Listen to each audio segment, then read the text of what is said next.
Magandang araw mga kapatid kay Cristo. Narito na naman po tayo sa isa na naman pong edisyon ng ating programang Tinaog sa alas 5.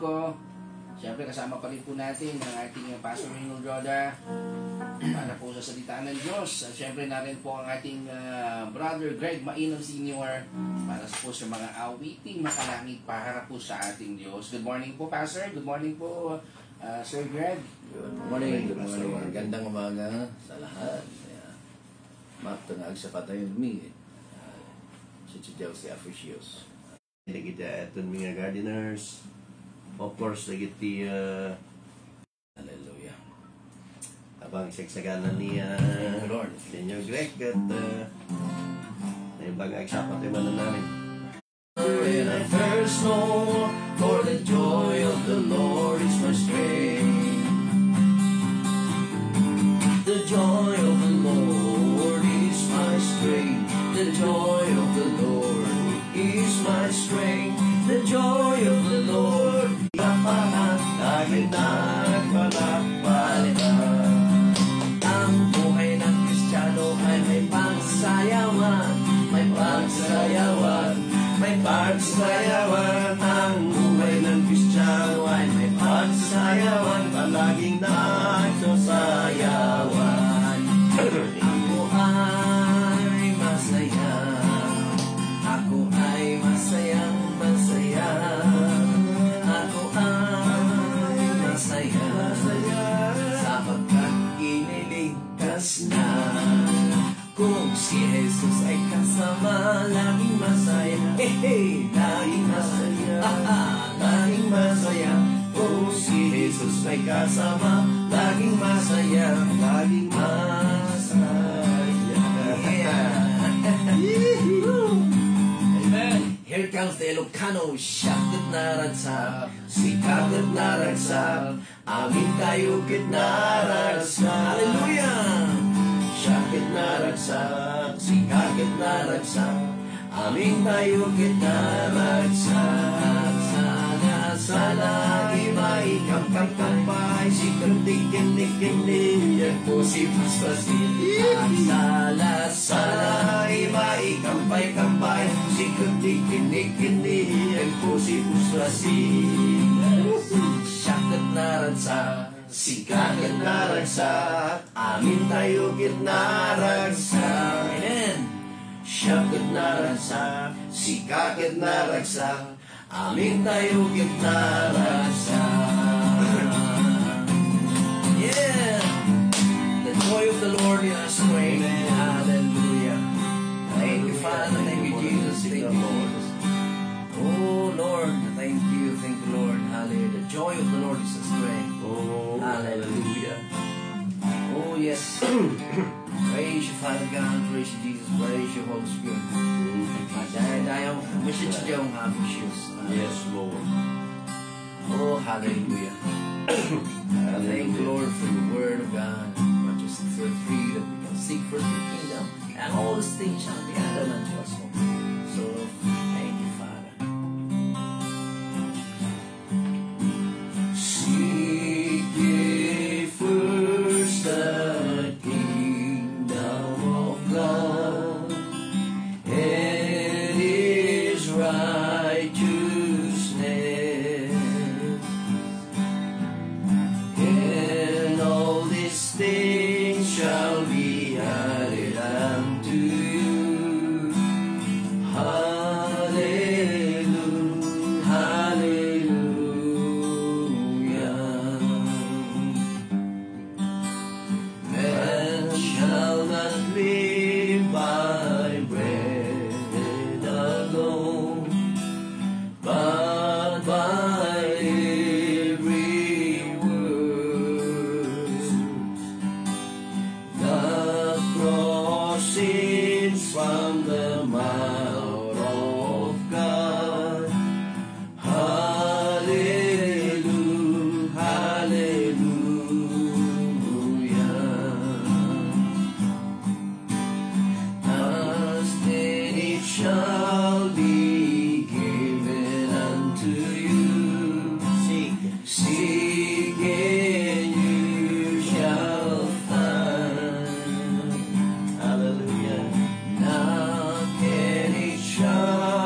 Hallelujah.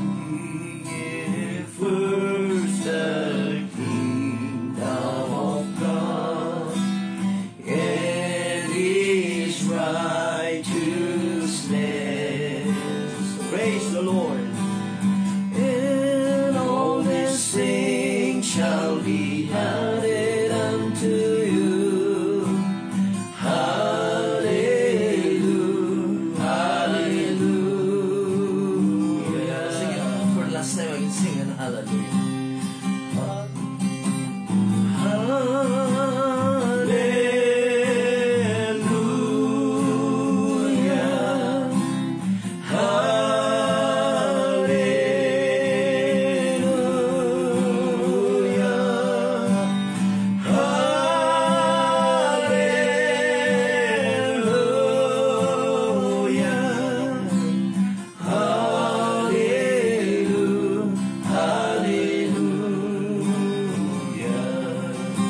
Hallelujah. Hallelujah. Praise the name of the Lord. Hallelujah. Let's worship the Lord. We thank you for His presence. Hallelujah. Salamat, Panginoon, sa iyong mayamang presensya namin kung naramdaman sa oras na ito, Diyos. Salamat, Panginoon, for the assurance that you are here with us. With Pastor Marvin, we say you pray. Thank you, Lord, for your will and your purpose. Thank you, Lord, oh God, hallelujah. We lift your name on high today. We exalt your name on high today. We worship you, for you are worthy to be praised. You are worthy to be exalted, God. You are worthy to be magnified. Hallelujah. You are the King of kings and the Lord of lords. Hallelujah. I bless your name. We exalt your name. Yes, Lord. We give you glory. We give you honor. We give you praise. The blood of Jesus. Hallelujah. Oh, the blood of Jesus. Oh, the blood of Jesus. Oh, the blood of Jesus that washes white as snow. Sing it for last time. The blood of Jesus. Oh, the blood of Jesus. Oh, the blood of Jesus. Oh, the blood of Jesus that washes white as snow. Thank you, Jesus. Thank you for the blood. Washes white as snow. Praise the name of the Lord. Manayayang siya po, Diyos. We thank you, Lord. Hallelujah, for your presence that we felt today. Hallelujah. Glory. Hallelujah. Blessed be thy holy, thy most gentle name. Amen. Sa wala na pong pagtatagal. Amen. Praise the Lord. Thank you, Jesus. Tayo po'y dumako sa salita po ng ating pong Panginoon. Amen. Sa libro po ng mga taga-Episo, Ephesians chapter 1, verses 7 to 8. Reading in the King James Version, in verse 7, my Bible teach me, "In whom we have redemption through His blood, the forgiveness of sins according to the riches of His grace." In verse 8, "Wherein He hath abounded toward us in all wisdom and prudence." Silingin natin muli, our beloved Pastor Marvin Marquez to pray for the words of God. Sama-sama po tayo manalangin. Yes. Masalamat po sa mga ito. Jesus. Tawag niyo po sa bawat isa po sa amin. Salamat po sa Jesus. mga panahon na kami po nawawalan po ng pag-asa. Nariyan ang iyong hallelujah. salita na pwede po naming balikan ang iyong po mga pangako na hindi Yes, po kami Lord. iiwan, hindi niyo po kami Yes, O pababayaan. Sa mga oras nito kami po lumalapit sa iyong paanan, O Diyos, nagpapabasag sa aming puso at isipan. Yes. At ang iyong salita ay siya pong pumasok at maging bahagi po ng aming buhay, Panginoon. In the name of Jesus. Yes, Dalangin po Lord. namin, ikublin niyo po sa inyong likuran ang inyong pong kabanlingkod, Pastor Reynold. At ganoon din po si Sir Greg para po sa awitin na ikaw lamang po kami maitaas, Panginoon. Basbasan niyo po ang inyong salita sa ngalan ng aming tagapagligtas na namatay para sa aming kasalanan, libing at muling nabuhay sa ngalan ng Panginoon Jesucristo. Amen. Amen. Amen. Praise the Lord. Hallelujah. Manaydayaw si Ato Dios. This is a third of a series. Tignan pa natin kung paano natin i-approach ng panibagong approach. Ano? Amen. It's the power of the blood of Jesus. Hallelujah. Hallelujah. Ito po ang atin pong paghimay-himay-mayan sa oras na ito na share po natin ito noong nakarang taon, mga nakarang buwan.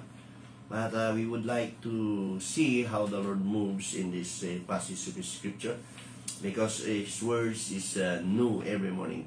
Yeah. Hallelujah. Hallelujah. In the Old Testament in Hebrews 9:22, ito po daanan natin sa libro po ng mga taga-Hebreo 9:22 ay ganito po ang pagkasabi.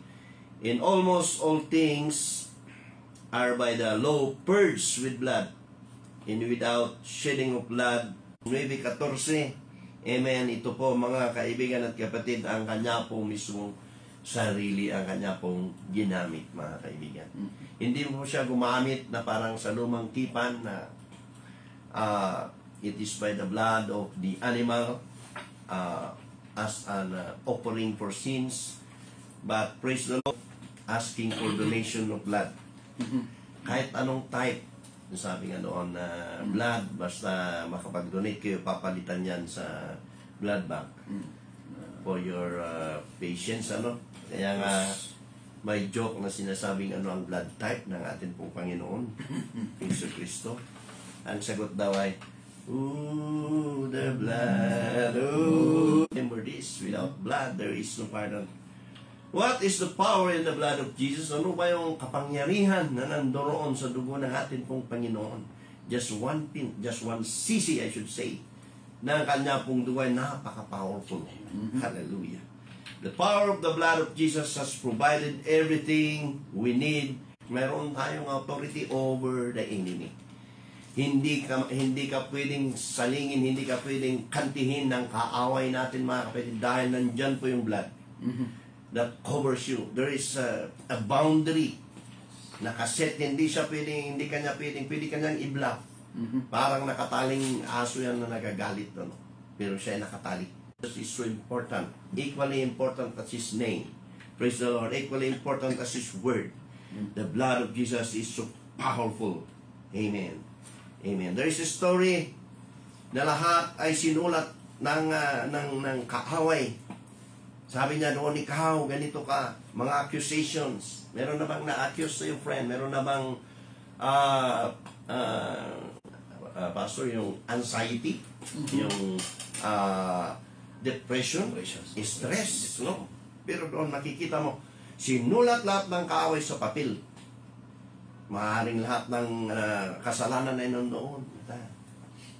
Mamalot ka, mamartek ka, amin nga man ito. Naka, manibrong itaw, apay yamin, gapu itidara ni Kristo Jesus, sino ka man iti binagbaliwan na kanti apo. Amen. Amen. So nga hindi ka puro tisa sawon tayo ka, puro putumaya, putusiko, no? Pero tatanggap, praise the Lord, hallelujah. Hindi ba? Basit lang expression nila ka, putumaya, akala mo ano ka? Pero ngayon, binago tayo ng Panginoon, at least pati sa pananamit. At tinutulungan tayong mabaguhin pati yung pananalita po natin. Ano? Noon, pilosopo po tayo. Noon lahat nandyan sa atin. No? May hangin ng kayabangan, may mga bagay na hindi natin may suko sa Panginoon. Pero nung binago tayo ng Panginoon, praise the Lord, that Jesus changes our life. Binago tayo ng Panginoon, bro. Kahit sasabihin pa nila, kahit wala pang maniniwala sa atin, ano, Pastor Marvin, binago tayo ng Panginoon. We are a new creator. Praise the Lord. At ikaw, kaibigan at kapatid, kung binabalik ng kaaway yung nakaraan mo, isipin mo, binago ka ng Panginoon. Sa 1 John 1:7 says, the second is the 1 John 1:7 says, but if we walk in the light, kung tayo lumakad sa liwanag, as He is in the light, na katulad niya na nasa liwanag, we have fellowship with one another. And listen to this, in the blood of Jesus Christ, His Son, cleanses us from all sin. Kaya mga kaibigan at kapatid, convince you. Hindi mo kaya yan, kaibigan at kapatid, pero kung isinuko mo sa Panginoon, amen, the blood of Jesus Christ, sabi doon, cleanses us from all sin. Hallelujah. What is the symbol? Amen. Ibigay natin ng ating mga anak sa Panginoon and ask the blood of Jesus to cover them. Hallelujah. I believe, amen, there will be a change in their life. Praise the Lord. Hallelujah. Purihin ang Diyos. Amen. At Lord, help us in this signal. Amen. Thank you, Lord. And there are 7 redemptive benefits of the blood of Jesus, mga kaibigan at kapatid. Amen. Hallelujah. Unang-una po, Jesus' blood speaks bitter things. Wow. Hallelujah. Once again, Jesus' blood speaks bitter things. It's what we call mercy. Hallelujah. May awit nga na gusto-gusto ko awit.